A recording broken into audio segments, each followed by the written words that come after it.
आज हम लोग सही और गलत का फैसला कर सकते हैं। आज हम संत रामपाल जी के भक्तों को, जब हम इनके सत्संग सुनते हैं, इन नकली संतों के, पाखंडियों के, तो हमें ऐसा लगता है कि ये तो पहली कक्षा के बच्चे हैं। जैसे पीएचडी के बच्चे के सामने कोई पहली कक्षा का बच्चा हो, वैसे नजर आते हैं हम संत रामपाल जी के भक्तों को।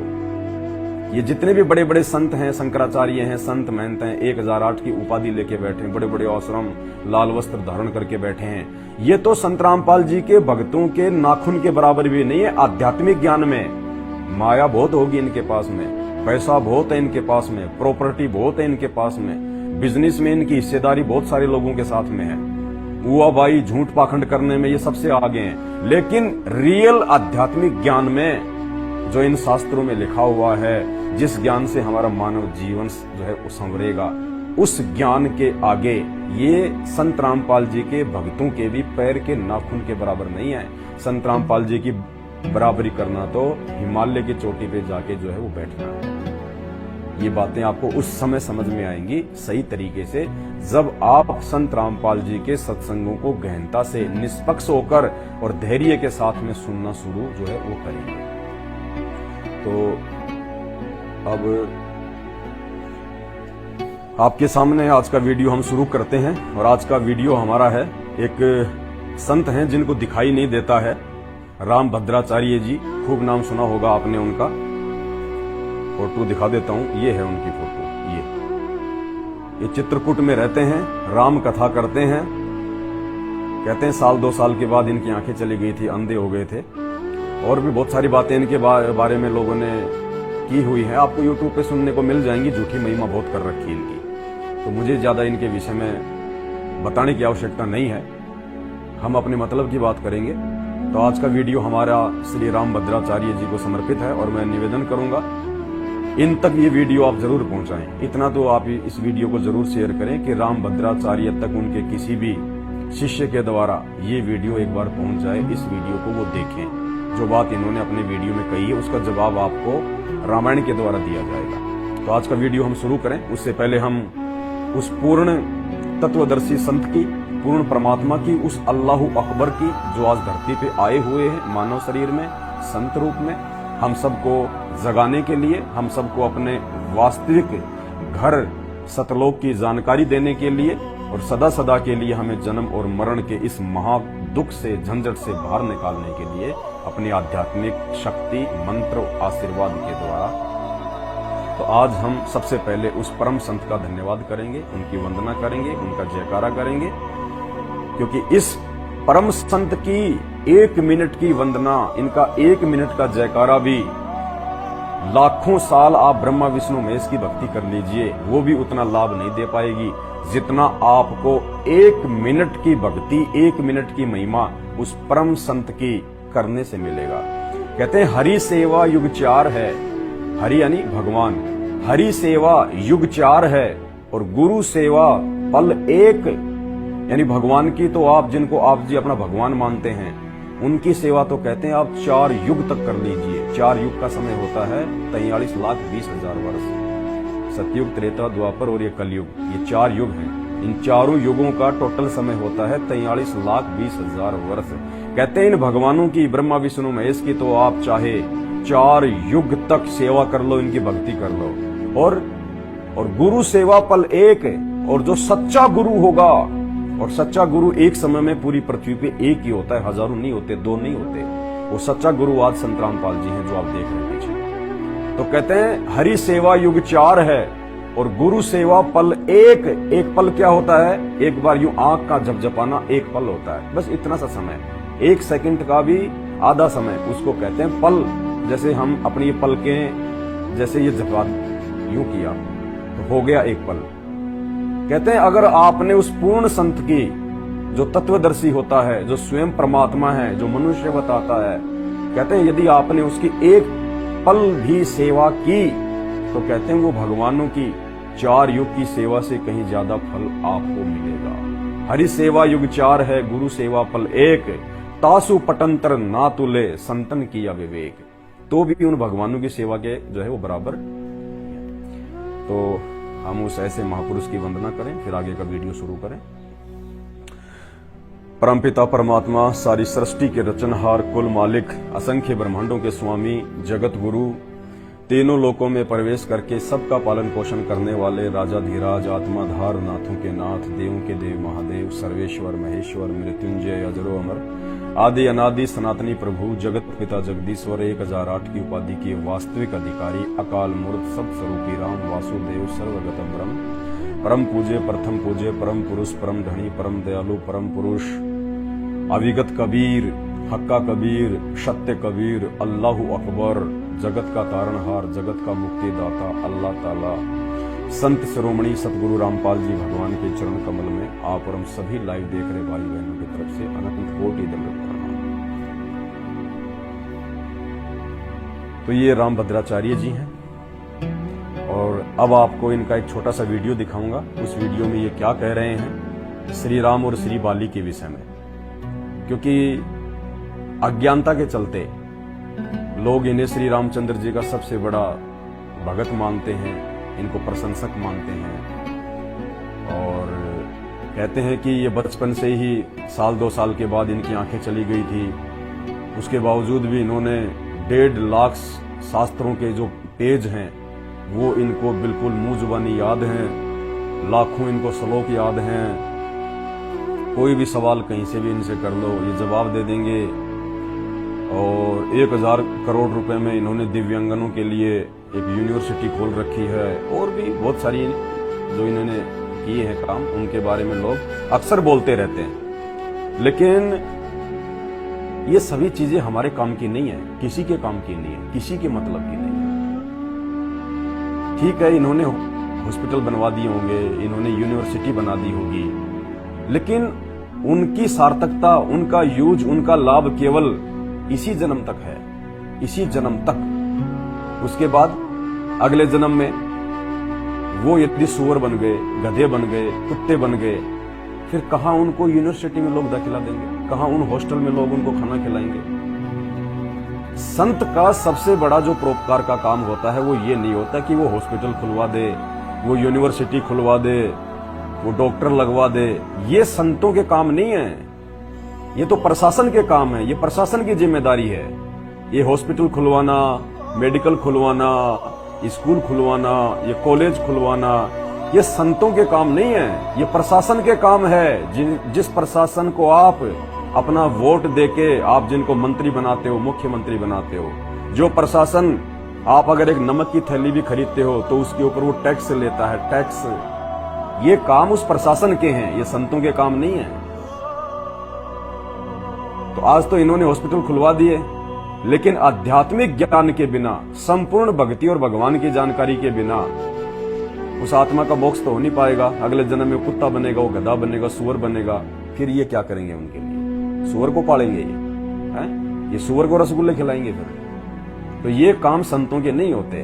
अब दुनिया तो भोली है, नादान है, हैं?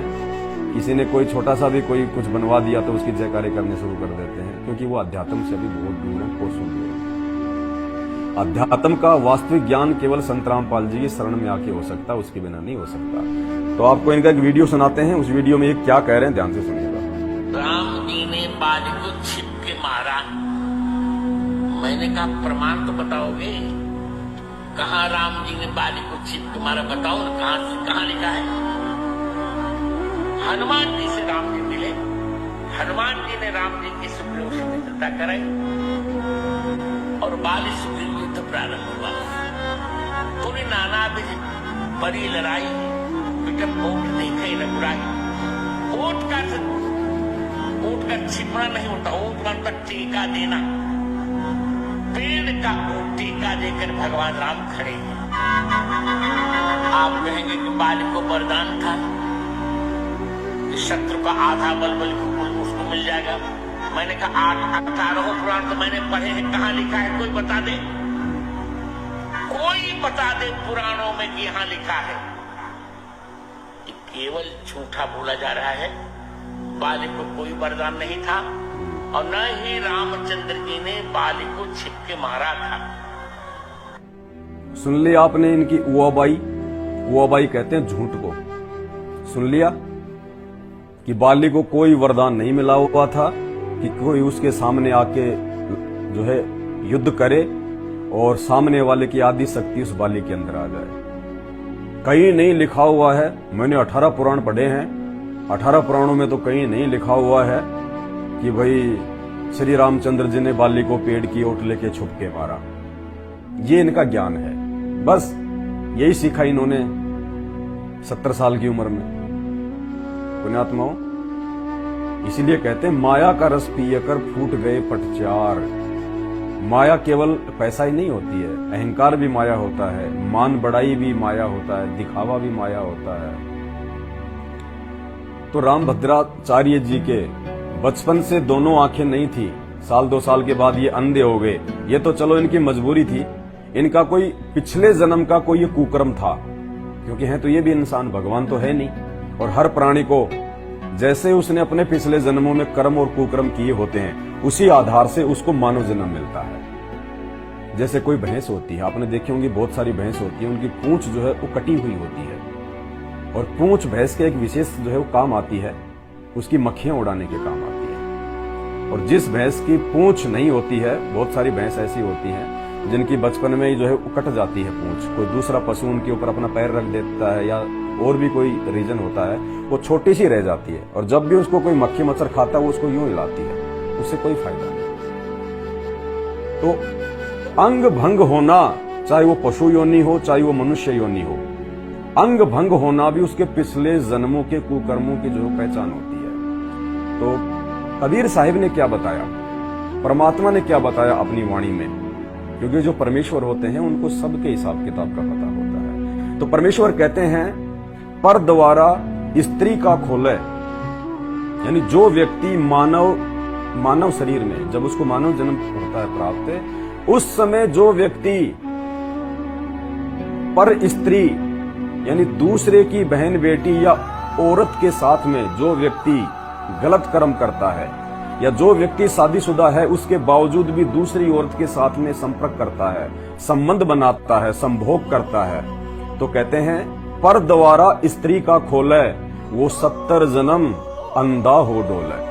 ऐसा व्यक्ति मानव जन्म में अंधा बन के घूमता है, जिसने अपने पिछले मानव जन्म में दूसरों की औरतों के साथ में कुकर्म किए। ये विधान है परमात्मा का, इसको कोई चेंज नहीं कर सकता। तो रामभद्राचार्य जी वर्तमान में आंखों से अंधे हैं, सूरदास की भूमिका में है, ये इनके पिछले कुकर्मों का नतीजा है। और वर्तमान में इनके पास में ऐसी कोई भक्ति नहीं है, इनके पास में ऐसी कोई जो है वो शक्ति नहीं है, इनके पास में ऐसा कोई नाम नहीं है, कोई मंत्र नहीं है जिससे ये अपनी आंखों को ठीक कर सके। ये दुनिया को क्या ठीक करेंगे, दुनिया को कहां से ठीक करेंगे? अरे भक्ति से तो लाभ मिलते हैं ना, भक्ति क्यों करते हैं इंसान? क्योंकि हमने भक्ति करने से भगवान के वो गुण सुन रखे हैं। क्या कि भगवान वो है जो बांझ को बेटा दे दे, भगवान उसे कहते हैं, भक्ति उसे कहते हैं जिस भक्ति के करने से निर्धन को माया मिल जाए, भक्ति उसको कहते हैं जिस भक्ति के करने से कोढ़ी को जो है काया मिल जाए, और भक्ति और भगवान उसे कहते हैं जिसके लाभ से, जिसके प्रताप से अंधे को आंखें मिल जाएं। तो ये अपनी खुद की भक्ति से, जिनको आप लोग अज्ञानता में, शास्त्रों की जानकारी ना होने के चलते, देखा देखी में 2-4 बातें किसी ने मीठी मीठी क्या बोल दी, बस हम उसको जो है मान संत मान बैठते हैं। इनके पास अगर वास्तव में भक्ति है, अगर श्री रामचंद्र जी के इतने बड़े भगत हैं और रामचंद्र जी की इनके ऊपर इतनी बड़ी मेहर है, और लोग इनसे जाके मंत्र लेके आते हैं, अगर इनके मंत्रों में इतनी पावर है, इतनी शक्ति है कि आज तक अपनी आंखें ठीक क्यों नहीं कर पाए। और इनका एक शिष्य धीरेन्द्र शास्त्री जो कि बागेश्वर धाम में बैठता है, आजकल काफी वो चर्चाओं में है राजनीतिक माहौल के चलते, तो वो भी लोगों के जो है चाचा का नाम बता देते हैं, मामा का नाम बता देते हैं, तेरे फूफा का नाम ये है, तेरी मामा का नाम ये है, तेरे भतीजे का नाम ये है। क्या फायदा? अरे जिसके तू नाम बता रहा है उसको तो पता है ही कि मेरे फूफा का नाम क्या, मेरे भतीजे का नाम क्या, मेरे मामा का नाम क्या, मेरे बाप का नाम क्या है। और वो नाम बता देने से हो क्या जाएगा? उसका क्या भला हो गया उससे? वो तो पहले से ही उसका नाम है, वो चेंज थोड़ी हो जाएगा अगर तूने बता दिया तो।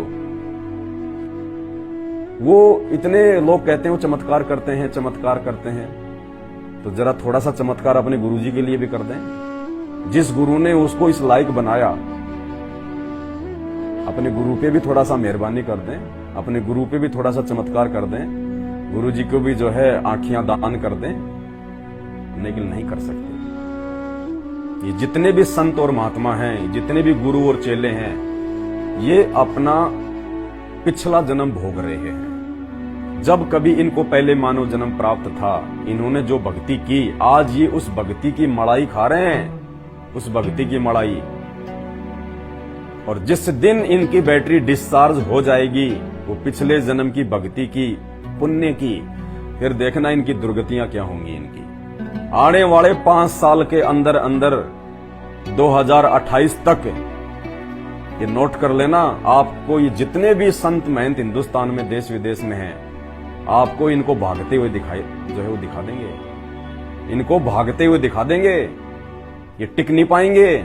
बस इनकी बैटरी ज्यादा दिन की नहीं है, इनके पास इनके पुण्य ज्यादा नहीं है, क्योंकि इनकी भक्ति शास्त्रों के अनुसार नहीं है। इनका मनमाना आचरण है, मनमानी भक्ति है, मनमाने फरमान है, जो मर्जी ये बोल दें। सामने तो मूर्खों की भीड़ बैठी रहती है। भगत हैं बेचारे, भोले होते हैं, साधक होते हैं, अनजान होते हैं। अरे उस भीड़ को ही अगर इतना ज्ञान हो तो इनके पास में लोग जो है वो क्यों आएंगे? क्यों आएंगे इनके पास में? अगर उनको भी अगर इतना ही ज्ञान हो, ऐसा ही ज्ञान हो, तो इनके पास में कौन आएगा? इसलिए ये जो मर्जी बोले, सामने वाला कोई सवाल नहीं करेगा, क्योंकि सामने वाले को इनसे नीचे ज्ञान है, ऊपर ज्ञान नहीं है। तो आज आपको बताते हैं इस महाशय जी को, इनको कहां तक इनको ज्ञान है। काश ये आंखों से ठीक ठाक होते तो आज ये शास्त्रों को सही प्रकार से देख पाते, ये पढ़ पाते और कोई सार वस्तु निकाल के लोगों को ये दे पाते, ताकि लोगों का जीवन सफल होता। लेकिन ये बचपन से अंधे, और फिर जो 2 आंखें परमात्मा ने जो मन की दे रखी है, उन दोनों आंखों से भी अंधे, तो मन की आंखों से भी नहीं देख पाते। ये रट्टा लगा लेना एक बात अलग है। शास्त्रों को घोट के पी लिया, ये कम से कम 70 साल से ऊपर हो गए होंगे। अरे इतने वर्षों तक आदमी अगर कोई चीजें अगर वो पढ़ेगा तो याद तो होंगी ही उसको। हजारों बार आदमी एक ही श्लोक को पढ़ेगा तो क्या याद नहीं होगा? खूब होगा। जब हम लोग दूसरी, तीसरी, चौथी, 5वीं कक्षा में जब हम लोग पढ़ा करते थे, तो अपन भी तो रट्टा मारा करते थे इन कहानियों का। रट्टा मार के अपन लोग जो है उसमें लिखा करते थे। तो रट्टा मार रखा इन्होंने इन शास्त्रों का। लेकिन शास्त्र क्या कह रहे हैं, उस चीज का ज्ञान इनके पास में नहीं है। ये परम सत्य है, परम सत्य। झूठ और गलत उन्हीं को लगेगा, सिर में दर्द उन्हीं के होगा जो अभी तक संत रामपाल जी के सत्संगों से दूर हैं, अपरिचित हैं। जिस दिन आप संत रामपाल जी के सत्संग सुनना शुरू कर दोगे, आपको ये रामभद्राचार्य जी तो हैं क्या, इनकी तो औकात ही क्या है आध्यात्मिक क्षेत्र में। वैसे भले इनके पास में इनके कमांडो रहते हों, इनके 10-20-100 जो है इनके नौकर चाकर रहते हों, इनके दास और दासियां रहते हों, वो बात अलग है। भले ये हेलीकॉप्टर में यात्रा करते हों, ये प्लेन में घूमते हों, ये बात अलग है। लेकिन आध्यात्मिक ज्ञान, आध्यात्मिकता के विषय में इनको 0/0 नॉलेज है। वो आध्यात्मिक ज्ञान जिस ज्ञान से एक आत्मा का भला हो जाए, एक आत्मा का मोक्ष हो जाए, एक आत्मा का सदा सदा का जन्म और जो है मरण छूट जाए, वो ज्ञान इनके पास में 0/0, 0/0 कुछ नहीं है। शरीर छोड़ने के बाद में ये भी 84 लाख में जाएंगे और इनके जितने भी फॉलोवर हैं वो भी 84 लाख में जाएंगे। तो धर्मराज ये नहीं देखेगा बेटा तूने 1.5 लाख पेज तूने जो है कंठस्थ याद कर रखे हैं, 2000 जो श्लोक तूने याद कर रखे हैं, नहीं। वो ये कहेगा ला क्या लाया, भक्ति दिखा मेरे को, भक्ति कहाँ है? वो बोलेगा जी लो रामा रामा हरे हरे, रामा रामा हरे हरे, राधे राधे श्याम मिला दे। लाइन में लग जा। कौन से शास्त्र में लिखा हुआ है रामा रामा हरे हरे, राधे राधे श्याम मिला दे? हैं?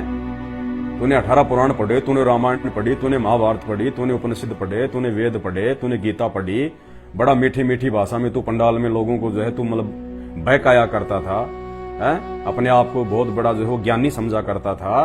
बता, तू जो मंत्र लोगों को दिया करता था, उस मंत्र का किसी भी शास्त्र में कहां प्रमाण है कि ये मंत्र जो है जाप करने का मंत्र है? उस समय इनकी सारी आंखें बंद हो जाएंगी, वहां पे नीचे गर्दन हो जाएगी इनकी रामभद्राचार्य जी की, यमराज के आगे, धर्मराज के आगे। और धर्मराज कहेगा देख ये गीता जी क्या लिखा हुआ इसमें, अध्याय 8 श्लोक 13, ओम इति एक अक्षर ब्रह्म व्यवहारण माम अनुसमरण ये प्रियाति तजम देहम सयाति प्रमाम गतम। केवल एक ओम मंत्र है, केवल एक ओम मंत्र। इसके अलावा चारों वेद, गीता जी, पुराण, कहीं कोई दूसरे मंत्र का कोई जिक्र नहीं है जो प्रमाणित मंत्र है। क्यों तूने दुनिया को बहकाया, क्यों तूने दुनिया के जीवन को जो है वो नरक बना दिया। तो खुद भी आ गया मेरे पास में 84 लाख में जाने के लिए और लाखों लोगों को भी ले आया। बहुत गुस्से में होता है धर्मराज, फिर कोई नहीं बचाएगा। ये जानकारी संत रामपाल जी के सत्संगों से मिलेगी।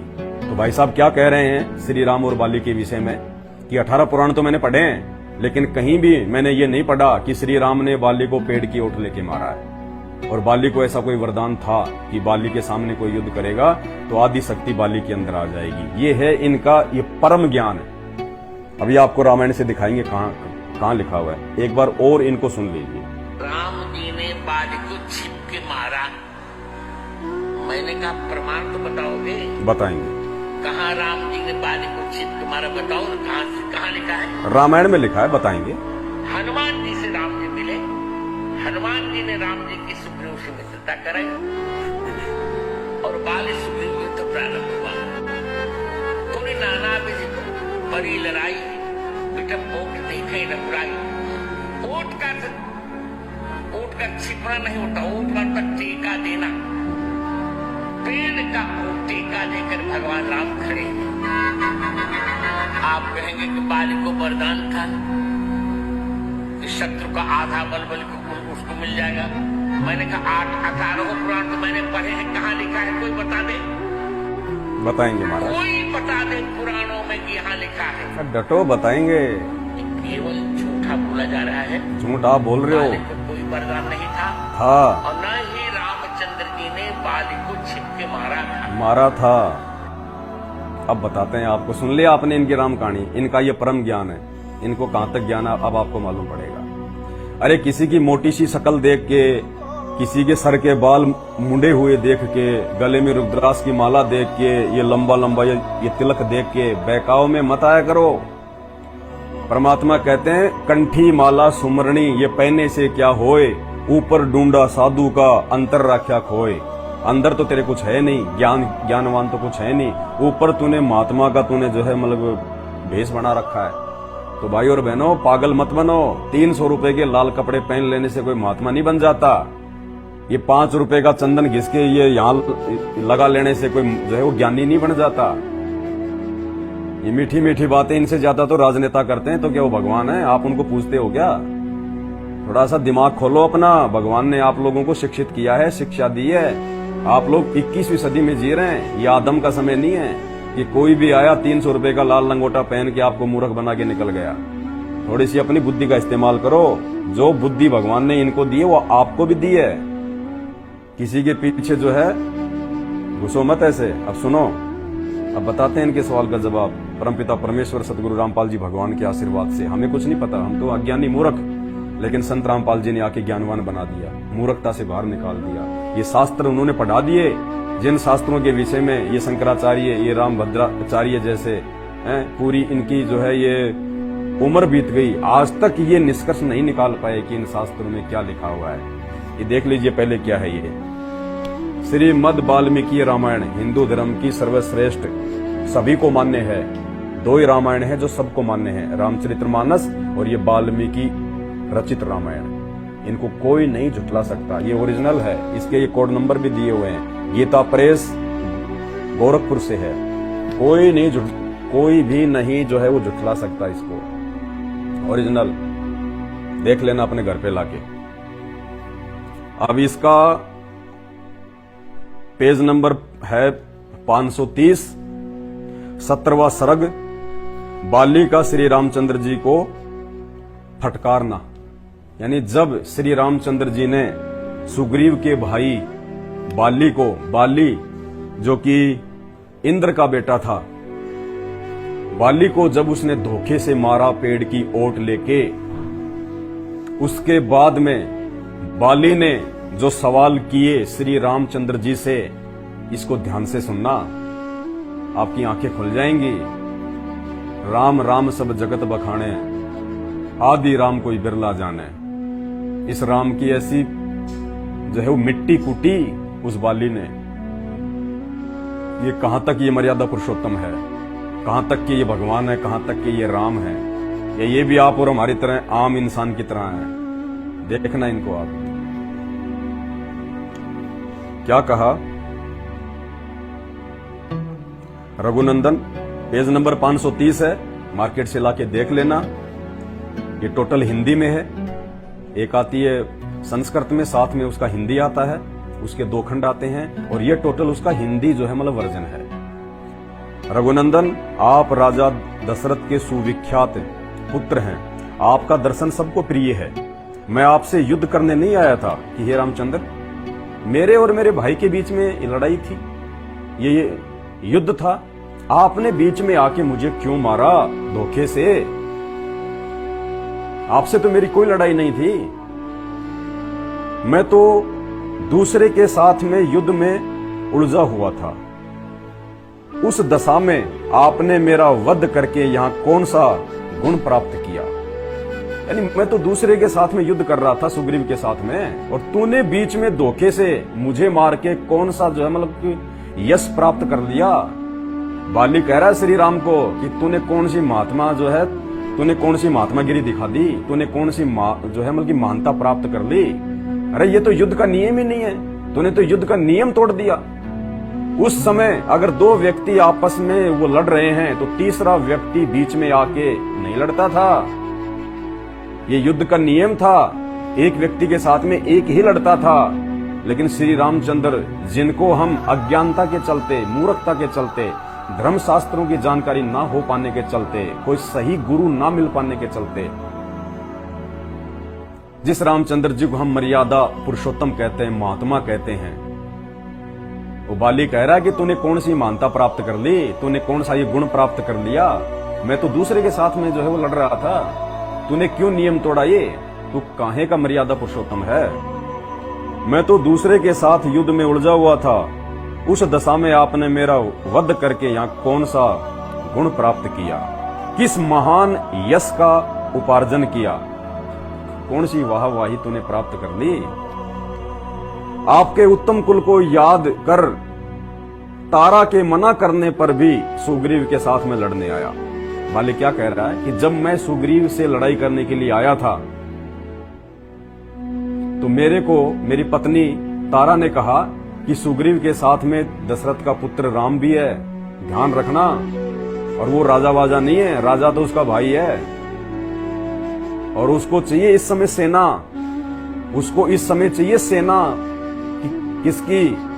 सुग्रीव की, क्योंकि उसको अपनी पत्नी को रावण से छुड़वा के लेके आना है, और सुग्रीव के साथ में उसने एग्रीमेंट कर रखा है। क्या तारा ने उसको समझाया कि सुग्रीव ने, आपके भाई ने इस कंडीशन पर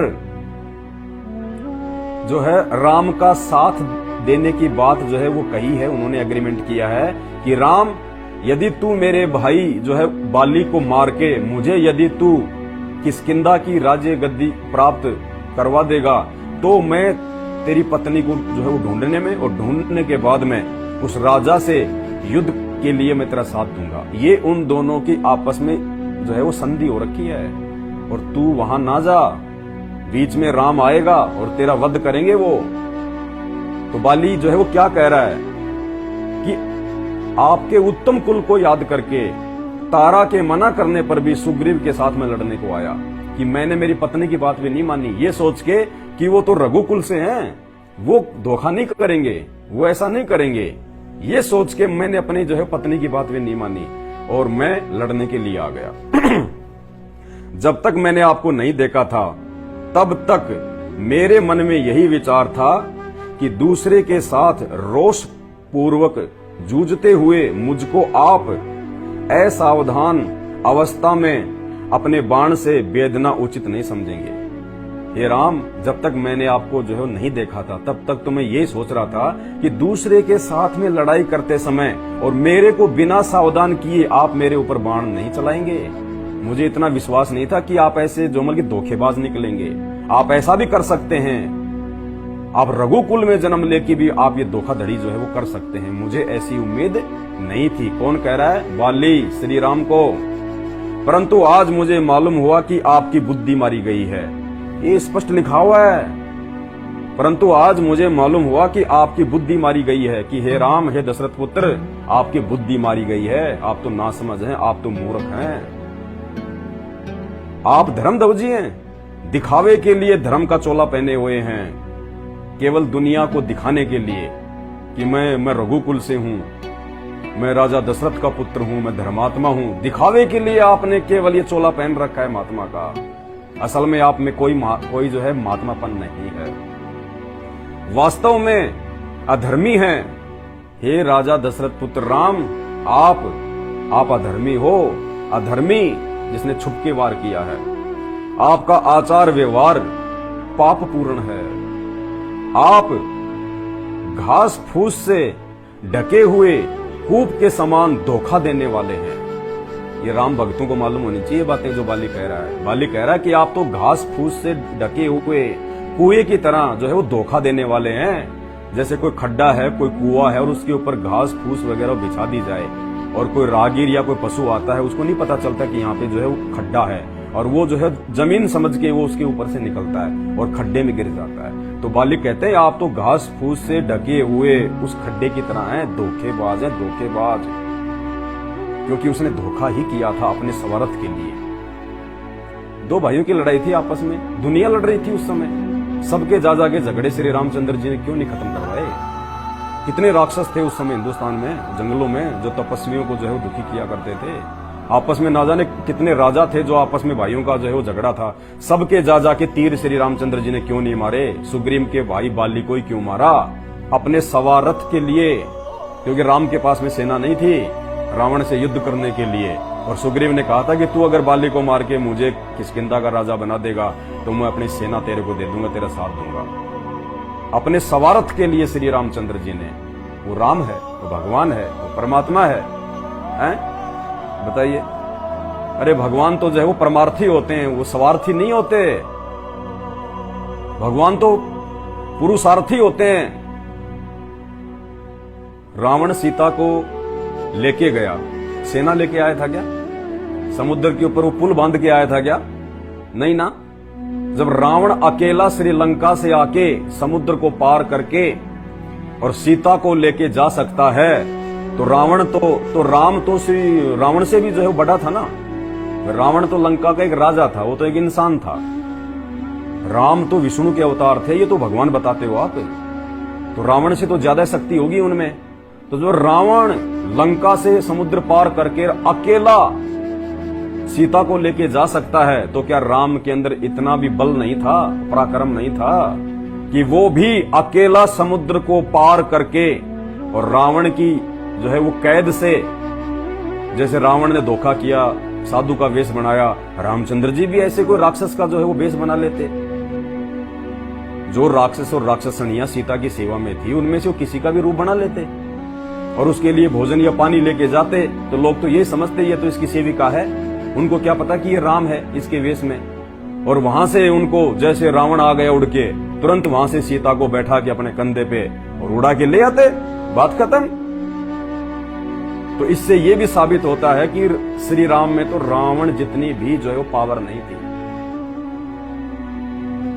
तो बाली कह रहा है उनके इन्हीं जो है गुणों को देख के कि आप राम नहीं हो, आप भगवान नहीं हो, आप धर्मात्मा नहीं हो, धोखेबाज हो।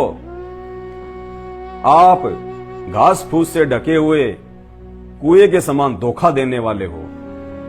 अपने साधु पुरुषों का, आपने साधु पुरुषों सा वेश धारण कर रखा है, परंतु है पापी, स्पष्ट लिखा हुआ है। वाली कह रहा है कि आपने ये साधु महात्माओं जैसा वेश तो आपने धारण कर रखा है, ये लाल पीले वस्त्र पहन के, लेकिन वास्तव में आप क्या हैं? पापी हैं। आप पापी हैं, पापी, क्योंकि आपने पाप किया है। आपने युद्ध की मर्यादा को आपने तोड़ा है। आपने जो है मतलब धोखे से वार किया है। आपने साधु पुरुषों का वेश धारण कर रखा है, परंतु हैं पापी। राख से ढकी हुई आग के समान आपका असली रूप साधु वेश में छिप गया है। जैसे आग हमने जलाई, हमने ये कोयले जलाई, हमने कोई लकड़ी जलाई, उसमें अंगारे होते हैं और थोड़ी देर बाद में क्या होगा, जलने के बाद में वो जो अंगारे होते हैं ना वो राख से वो ढकने लगते हैं, थोड़ा थोड़ा थोड़ा थोड़ा थोड़ा, और बिल्कुल ऐसे हमारे को राख सी नजर आएगी। और थोड़ा सा भी यदि हम उसको किसी लकड़ी से अगर हिलाएंगे तो अंदर शोले ऐसे कि ऐसे भड़कते हैं वो कोयले, वो लकड़ी के। तो बाली क्या कह रहा है कि राख से ढकी हुई आग के समान आपका असली रूप साधु वेश में छुप गया है। कि ऊपर से तो तुम महात्मा दिखाई दे रहे हो, तुम साधु दिखाई दे रहे हो, और अंदर से तुम उस आग की तरह हो। मैं नहीं जानता था कि आपने लोगों को छलने के लिए ही धर्म की आड़ ली है। मैं नहीं जानता था कि लोगों के साथ में धोखा करने के लिए, लोगों के साथ में छल कपट करने के लिए आपने ये धर्म की आड़ ले रखी है। भाई और बहनों, हमने समझना पड़ेगा इन बातों को। ये शास्त्र झूठ नहीं बोल रहे। राम भद्राचार्य जी तो श्री राम के सबसे बड़े भगत हैं, और वो कह रहे 18 पुराणों में तो कहीं नहीं लिखा हुआ। अरे रामचंद्र जी का जीवन चरित्र क्या है? वो पुराण है या फिर ये रामायण है?